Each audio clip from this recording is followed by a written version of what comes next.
Standard 9 के तालिब इल्मों, आज आइए आपके निसाब में जो शामिल है चंद ऐसे अल्फाज इनको जुमलों में इस्तेमाल करने के लिए, ज़िद बनाने के लिए, मुहावरों को के मानी और उनके जुमलों को में इस्तेमाल करने के लिए, जमा बनाने के लिए, फिर इस्म वगैरह के बारे में ये सब बताने के लिए जो आपके चैप्टर में चंद अल्फाज दिए गए हैं उनके तरफ हम लोग गौर करने की कोशिश करते हैं।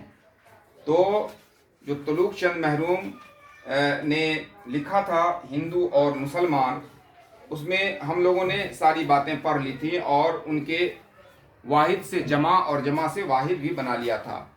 और उसके बाद हमने उसका ज़िद भी देख लिया था। जैसे इत्तफाक का ज़िद नफाक होता है, आसमान का ज़मीन, इज़्ज़त का ज़िल्लत, आसान का दुश्वार या मुश्किल या कामरानी का नाकामी। मैंने इज़्ज़त के बारे में बताया था कि इज़्ज़त का बेइज्जत नहीं लिखिएगा, इज़्ज़त का ज़िल्लत लिखिएगा, बेइज्जत का बाइज्जत होता है।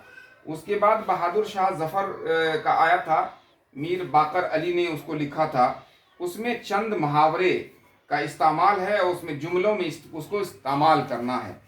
तो मुहावरा जो होता है उसको हम जुमलों में इस वक्त इस्तेमाल करेंगे। उसका मानी हूबहू ये होता है, उसमें कोई रद्दो बदल नहीं किया जा सकता है। जैसे आंख से ओझल होना, जैसे आंख से ओझल होना, ये क्या हो गया? एक मुहावरा है। आंख से ओझल होना यानी नजर से बहुत दूर चला जाना, नजर से दूर जाना। तो इसको हम लिख देंगे नजर से दूर जाना, ये हो गया।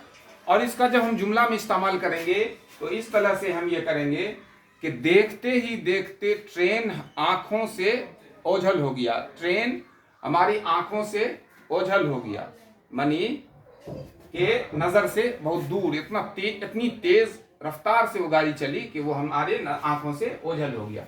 देखते ही देखते, इसको लिख लेना है, देखते ही देखते ट्रेन आंखों से ओझल हो गया, ये हो गया, ये जुमला हो गया। इस तरह से उसके बाद है टस से मस न होना, टस से मस न होना, ये भी एक जुमला है। टस से मस न होना, इसका मतलब हो गया किसी बात पर अड़े रहना, किसी बात पर अड़े रहना।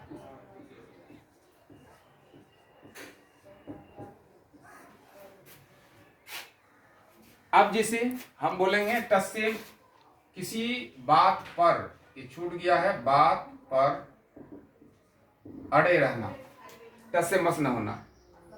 अब हम यहां बोल देंगे कि असलम जब कोई बात करता है तो फिर उससे वो टस से मस नहीं होता। असलम जब कोई बात कह देता है फिर वह उससे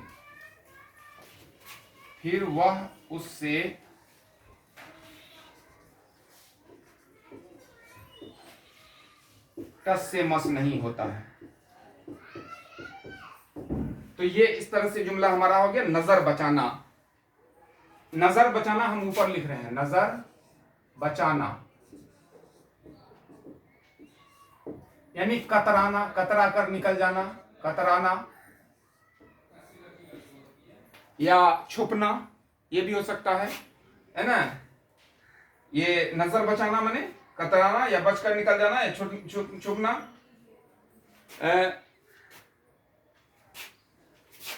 ये होगा कि कुछ लड़के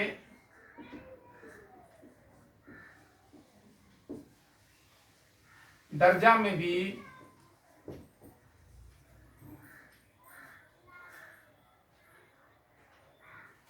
दर्जा से भी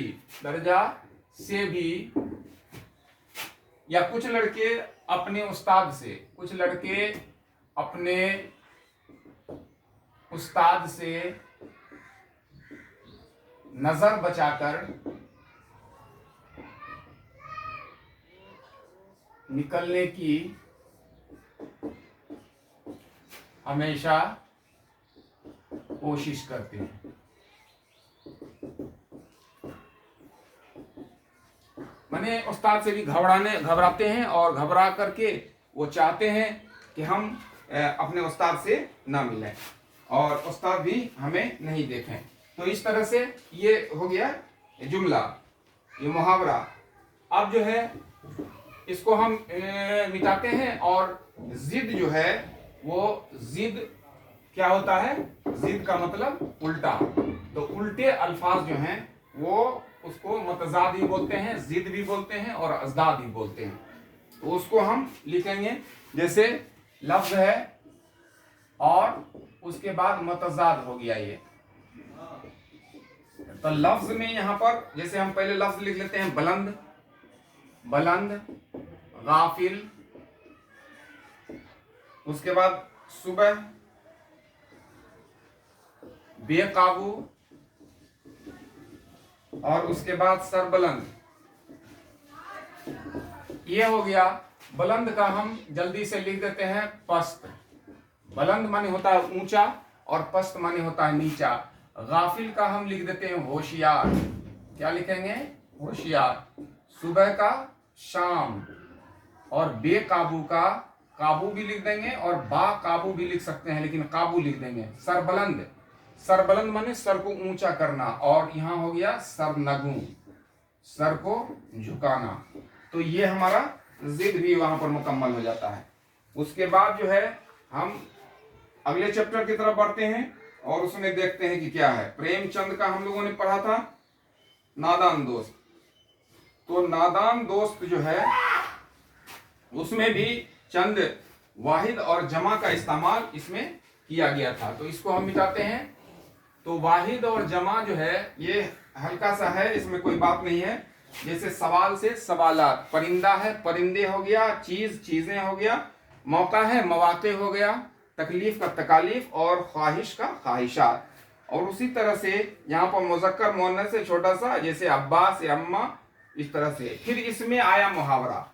अब जो है यहाँ इस मुहावरे को हमको देखना है। चेहरे का रंग उड़ जाना, चेहरे का रंग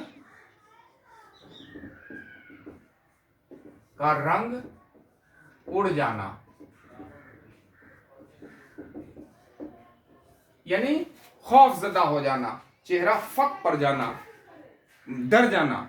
यानी पुलिस को देखते ही चोरों का चेहरे का रंग उड़ जाता है। पुलिस को देखते ही चोर के चेहरे का रंग उड़ गया। यानी अहमद ने सवालात नहीं बनाए, इसलिए उस्ताद को देखते ही उसके चेहरे का रंग उड़ गया। अब जैसे भींगी बिल्ली होना, तो भींगी बिल्ली होना माने एकदम खौफजदा होना, डरा हुआ महसूस करना। जैसे शरारती बच्चे क्लास में भींगी बिल्ली बने हुए रहते हैं। शरारती बच्चे क्या होते हैं, दर्जा में भींगी बिल्ली बने हुए रहते हैं। फुर से उड़ जाना, बहुत तेजी से उड़ जाना।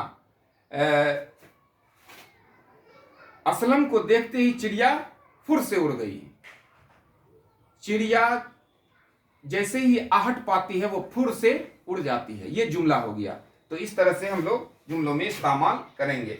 दम रोकना, दम रोकना जैसे कि किसी खतरनाक चीज को देख करके असलम ने एकाएक दम रोक लिया, या बच्चे रोते रोते अचानक दम रोक लेते हैं। तो इस तरह से हम लोग इस जुमला को इस्तेमाल करेंगे। जैसे सुध ना रहना, जैसे किसी चीज का ख्याल नहीं रहना। महमूद खेल में इस तरह मशगूल था कि उसे खाने पीने की भी सुध न रही। तो ये जुमला इस तरह से हो गया। फिर उसके बाद मुतजाद आता है। धूप का छांव, सजा, सजा का इनाम यहाँ दिए हुआ, सजा का जजा भी लिख सकते हैं आप। जजा जवाब, जब आपका सवाल तकलीफ का आराम और पाप का पुण्य, पाप हिंदी लफ्ज है इसलिए यहाँ पर पुण्य होगा, सवाब का गुनाह। तो ये लफ्ज आपके सामने था। और हम समझते हैं कि अब ख्वाजा हसन निज़ामी का जो हम लोगों ने ओस पढ़ा था उसमें तो इस तरह से नहीं है, वाहिद है, जमा है। जज्बा का जज्बात हो जाएगा, जलवा का जलवे, घटा घटाएं, मुशाहिदा मुशाहिदात, खबर खबर है, और बूंद का बूंद है। तो इस तरह से ये बात मुकम्मल हो जाती है। फिर देहाती लड़की का गीत, तो देहाती लड़की का गीत यहाँ पर बजता है। तो इसमें हम देख लेते हैं, इसमें हाँ हुर्फ अतफ आया है। दो लफ्ज़ों को जोड़ने के लिए जब कोई ऐसा हुर्फ आ जाता है उसमें, या ज़बर ज़ेर आ जाता है, तो उसको हुर्फ अतफ बोलते हैं। हुर्फ अतफ वाव के ज़रिया दो लफ्ज़ों को मिलाने की कई मिसालें हम दे सकते हैं। जैसे शबो रोज़, शब माने रात होता है, रोज़ माने दिन होता है, बीच में वाव आ गया, शबो रोज़ माने रोज़ाना। तो वाव जो है ये यहाँ हुर्फ अतफ हो गया। आहो बका, आह वो बका, वाव जो है यहाँ हुर्फ अतफ हो गया। उरूजो जवाल, उरूज, उरूज माने तरक्की, जवाल माने पस्ती, वाव इसमें आया, ये भी हुर्फ अतफ हो गया। नानो नमक, नान माने रोटी, नमक माने नमक होता है, वाव इसमें जुड़ गया। नानो नमक माने खाना पीना वगैरह होता है, तो वाव जो हो गया इसमें हुर्फ अतफ हो गया। तो आज यहीं तक हम लोग रखते हैं इस क्लास को, और इसके जो जिद, जमा और मुहावरे बताए गए हैं उन पर ख्याल आप रखिएगा, उनका ध्यान रख करके आप इसको मुकम्मल करने की कोशिश कीजिएगा, और इम्तहान की तैयारी आप अपनी जारी रखिए। आपका क्लास हम यहीं पर इख्तिताम पजीर करते हैं और आपसे हम इजाज़त लेते हैं। बहुत बहुत शुक्रिया।